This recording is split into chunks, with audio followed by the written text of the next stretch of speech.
আসসালামু আলাইকুম। যারা আমাদের এই পণ্যটি নিয়েছেন শুরুতেই তাদের জানাই অসংখ্য ধন্যবাদ। আজ আমি আপনাদের দেখাবো কিভাবে এই হিউমিডিফায়ারটি ব্যবহার করতে হয়। ভিউয়ার্স, শুরুতেই বলে নিচ্ছি, এখানে যে হিউমিডিফায়ারগুলো দেখতে পাচ্ছেন সব একই নিয়ম, অর্থাৎ এই একটি ভিডিও ফলো করলে অন্যগুলো ব্যবহার করতে পারবেন। প্রথমে আনবক্স করে নিচ্ছি।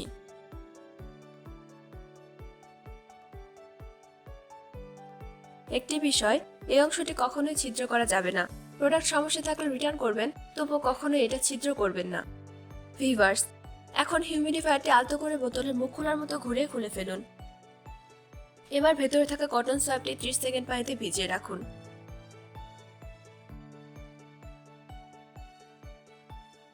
এবার হিউমিডিফায়ারের পরিমাণ মতো পানি ও এসেনশিয়াল অয়েল মিক্স করে নিন।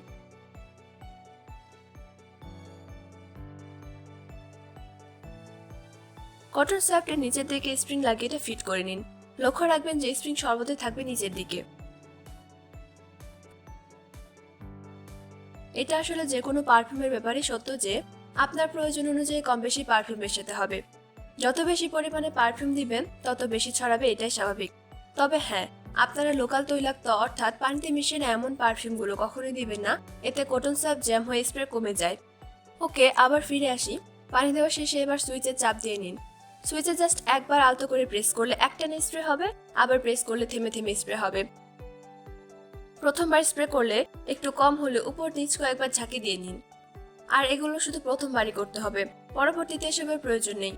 সুইচ 5 সেকেন্ড চেপে ধরে রাখলে লাইট বন্ধ হবে, আবার 5 সেকেন্ড চেপে ধরে রাখলে লাইট জ্বলবে।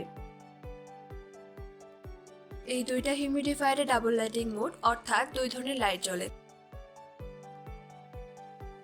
পানি দেওয়ার পর একবার সুইচ 5 সেকেন্ড চেপে ধরে রাখলে প্রথম লাইট জ্বলবে, আবার 5 সেকেন্ড চেপে ধরে রাখলে দ্বিতীয় লাইট জ্বলবে। তারপর চেপে ধরে রাখবেন না, জাস্ট একবার প্রেস করলে একটানে স্প্রে হবে, আবার প্রেস করলে থেমে থেমে স্প্রে হবে।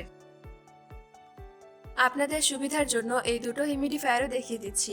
কটন সোয়াবগুলো একটু ঘুরিয়ে টান দিয়ে খুলে ফেলবেন ও আগের মতো পানিতে ভিজিয়ে রাখবেন। নিচের অংশটা ভালোভাবে ঘুরিয়ে লাগিয়ে নেবেন।